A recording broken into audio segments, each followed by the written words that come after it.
देखो Punjabi music industry से हम लोग बहुत ही ज्यादा कनेक्टेड है शुरू से ही। जब से हम लोगों ने उनका पहला या फिर दूसरा गाना सुना होगा ना, तब से हम लोग फैन बन गए कि भाई ये अलग लेवल का डोपामिन दिमाग में लेके जाते हैं कि भाई कुछ तो दिमागी लोचा कर देते हैं कि हम लोग इनके फैन बन जाते हैं। एंड तुम लोगों को मैंने जो बात बताई है, तुम लोगों ने अपने पास्ट इमेजिन कर लिया होगा, तुम लोगों ने कौन कौन से गाने सुने होंगे, तुम लोग किस किस सिंगर को फॉलो करते होंगे। एंड मैंने अपने दिमाग में कुछ इमेजेस बना लिए। बट आज के टाइम पे जब पंजाबी म्यूजिक इंडस्ट्री को मैं देखता हूँ ना, भाई बहुत ही ज्यादा बेतुकी बन चुकी है। उसमें वही घिसे पीटे वर्ड इस्तेमाल करे जा रहे हैं, वो अपग्रेड हो नहीं रही है। या फिर मैं कहूँ जो पुराने बंदे जो कमबैक करने की सोच रहे हैं, वही ज्यादा दिमागी लोचा करेंगे भाई ऐसे टाइप ऑफ कंटेंट हम लोगों ने मांगा था जो तुम लाके दे रहे हो। एंड मैं डेफिनेटली उन आर्टिस्ट को नहीं बोल रहा हूँ जो जेन्युइनली अपना एफर्ट डाल रहे हैं। मैं उनको बोल रहा हूँ कि जो घिसे पीटे राइमिंग वर्ड्स बोल रहे हैं, मैं उनको बोल रहा हूँ कि जो वल्गर कंटेंट बीच में डाल रहे हैं एंड उस वजह से व्यूज बटोर रहे हैं। एंड ऑल्सो जो रील्स और शॉर्ट्स का जमाना चला है कि भाई कुछ ऐसे फेजेस निकाल लो ना, ऐसी चीजें निकालो राइमिंग वाली जो आसानी से राइमिंग हो सके, जो आसानी से अंडरस्टैंडिंग भी हो, लोगों के दिमाग में कहीं ना कहीं बैठ जाएगा भाई।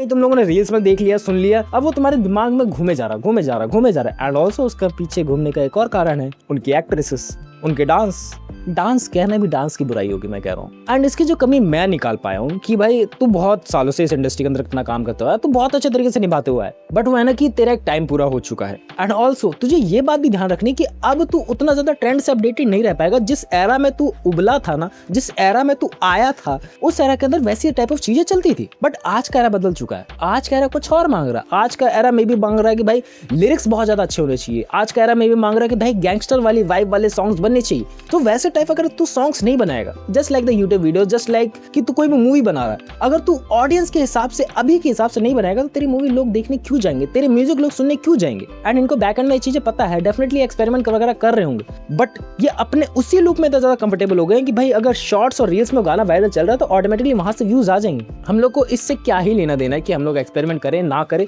व्यूज आना इंपॉर्टेंट है। बट वो एक दिमाग में छाप जो छोड़ के जाते थे बंदे, वो अब चली गई है दूर। एंड ऑल्सो लोग इनके गानों को उस हिसाब से नहीं सुनते जिस हिसाब से पहले सुना करते थे कि भाई ब्लूटूथ ईयरफोन में लगा लिया, मजे कर रहे हैं भाई ना।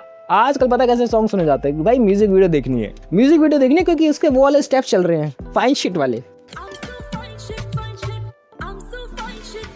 एंड मैं बता नहीं सकता भाई इंटरनेट पे कितना ज्यादा ट्रोल देखने को मिल रहा है भाई। इससे अच्छा टोनी कक्कर लग रहा, सच बता रहा हूँ, इससे अच्छा टोनी कक्कर का सॉन्ग लग रहा है भाई। मैं रील्स पे गया एंड फिर मेरे को ढूंढते मिल गया कि भाई टोनी भैया ने कुछ अच्छे सॉन्ग्स भी कंपोज करे पास्ट में। ये चेहरे पे चेहरा लगा लेते हैं, ये दुश्मन को तेरे वफा देते हैं, ये तेरे हैं अपने परायों से बदतर, ये तेरे गमों का मजा लेते हैं। और उसके बाद मेरे को मिला कि भाई जो रोस्ट वीडियो काइंड ऑफ, या फिर टोनी ने ही ओवरऑल स्क्रिप्ट पकड़ाई है, ओवरऑल लिरिक्स लिख के दिए हैं।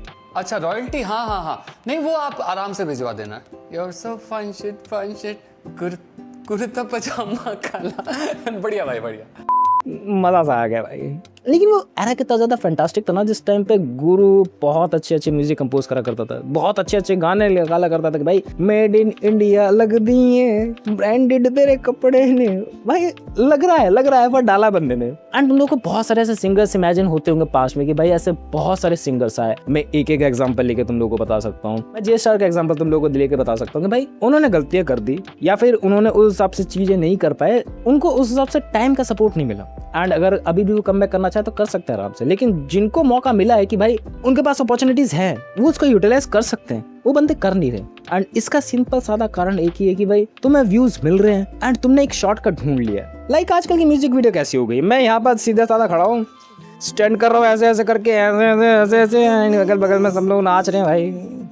एंड तुम लोगों को ना मेरे को एक बंदे का एग्जांपल देना है, दैट वाज मनप्रीत औलख भाई। इसका सॉन्ग जो पास्ट में हुआ करते ना, बहुत ही ज्यादा स्वीटिश टाइप के हुआ करते थे। मैंने भी बहुत सारे सॉन्ग इनके पास में सुने, लेकिन जैसे जैसे ट्रेंड बदला ना, बंदे ने अपने आप को इवॉल्व कर दिया उसी जॉनर के अंदर जिस जॉनर के उसके सॉन्ग्स चल रहे। लाइक वही बात गुरु रंधावा के केस में भी अप्लाई होती है कि भाई जिस हिसाब से ट्रेंड जा रहा है तुम्हें उस हिसाब से लीन आउट करना पड़ेगा। लेकिन ट्रेंड कैसे जा रहा है, तुम्हारे लिरिक्स मायने रख रहे कि नहीं रख रहे, वो मनप्रीत औलख ने 10 साल पहले आइडेंटिफाई कर लिया कि भाई 10 साल से पहले जब उसके गाने आए थे ना, बहुत ही sweet kind of genre, as a लड़की गा रही किसी लड़के के लिए, ऐसा टाइप ऑफ वाइब देके जाते थे। एंड आई थिंक उसके बाद उसने अपना गैंगस्टर वाला जो सबसे पहला गाना निकाला था गैंगलैंड, उसके बाद जो उसने वेव चलाई ना उसकी, भाई ये गाने दूसरे गाने भाई, मतलब उसके बाद उसके चलते चले गए। एंड वो बंदा ना जनरली पास में सिखा के गया था कि भाई अगर तुम्हें म्यूजिक शिफ्ट करना है तो किस हिसाब से करना है, तुम्हें किस जॉनर के अंदर जाना है, तुम्हें टाइम के साथ कैसे रिलेवेंट रहना है एंड जेनजीज के साथ कैसे कनेक्ट करना है, नई जनरेशन के साथ कैसे कनेक्ट करना है। बाय द वे जेनजीज के साथ तो भाई कोई भी कनेक्ट नहीं कर पा रहा आज के टाइम पे।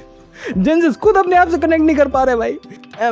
बुराई नहीं कर रहा हूँ, बट वो बहुत ही डिफरेंट माइंडसेट आ चुके हैं उनके अंदर, मैं उसकी बात कर रहा हूँ। And I think Punjabi music industry के बारे में अभी और भी कुछ बातें बताना बाकी है, मैं कन्वे नहीं कर पाता हूँ। पता नहीं क्यों तुम लोगों से मैं ऐसा ना झिझक से अंदर से रहती है कि भाई तुम लोगों को बताना, ये टॉपिक बताना, वो टॉपिक बताना है ना, बहुत सारी चीज़ें मैं भूल जाता हूँ। कैमरा ऑफ होते ही मुझे वो चीज़ें याद आ जाती हैं। बट डेफिनेटली कहूँ कि जो तुम्हें म्यूजिक आज बहुत ही ज़्यादा दरिंदगी वाला लग रहा है कि भाई क्या शिट इन्होंने बना दिया, क्यों बेकार लग रहा है, हिसाब से इसको नहीं बनना चाहिए था। बट कहूँ music is like temporary state में तुम लोग को बेकार लग सकता है, बट अगर उसी म्यूजिक को जाके अगर तुम लोग 2-3 साल बाद जाके सुनो, डेफिनेटली तुम्हें म्यूजिक पसंद आ सकता है। लाइक अगर मैं अपने एग्जांपल लेके बताऊँ तो मुझे पास में से बहुत सारे सॉन्ग थे, लाइक ओल्ड एज वाले, पुराने एरा वाले सॉन्ग्स मुझे पसंद नहीं आते थे। बट आजकल मैं इस तरीके से बदल चुका हूँ कि मैं उन्हीं सॉन्ग्स को गुनगुनाता हूँ। तो म्यूजिक मैं ये नहीं कहूँ कभी बुरा हो सकता है। डेफिनेटली अगर उसके अंदर लिरिक्स के अंदर मीनिंग ना हो तो वो बुरा हो सकता है। इस बात से तो एग्री करूँगा भाई।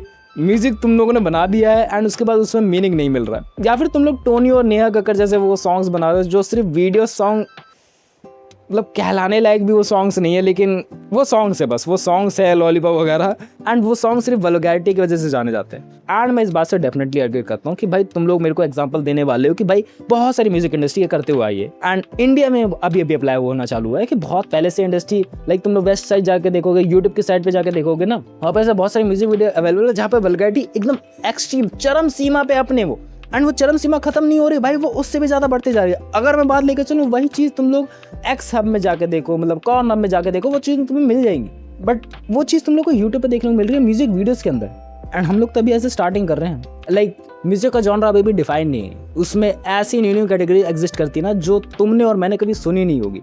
इन फ्यूचर में भी वल्गैरिटी वाली कैटेगरी निकल के आ जाए, बट वही है कि भाई तुम उस हिसाब से ऑडियंस गेन करोगे कि लाइक तुम्हारा पॉप म्यूजिक है, तुम्हारा हिप हॉप म्यूजिक है, तो तुम लोग उसी हिसाब से ऑडियंस को ग्रैब करोगे। अगर तुम्हारा वल्गैरिटी वाला म्यूजिक है तो तुम उसी हिसाब से वो चीप लोगों को तुम लोग इकट्ठा करोगे जिनकी ओवरऑल मानसिकता डेवलप नहीं है, एंड वही चीजें देखने जो कहीं और वेबसाइट पे जा नहीं सकते, वो यूट्यूब के सहारे ही बैठे हुए हैं, उनका वैसा कंटेंट मिल जा रहा है, तुम कहीं और जाएंगे नहीं। समझ पा रहे हो बात? पता नहीं क्या हो जाता है, क्या बोलना चाहता हूँ, क्या बोल के चले जाता तुम लोगों से। सॉरी फॉर इट यार, sorry for it. That's it for the video. जो भी मेरे को चीजें लगी मैंने बता दी। आई थिंक तुम लोगों को समझ में आएंगी। आई है कि नहीं आई है बता दो। आ गई? चलो मैं भी चलता हूँ यार, नहीं आई होंगी तुम लोगों को, बकवास करता रहता हूँ तुम लोगों से। दैट्स फॉर द वीडियो, मिलते हैं नेक्स्ट वीडियो में, बाय। इंडिया लग गए कपड़े में।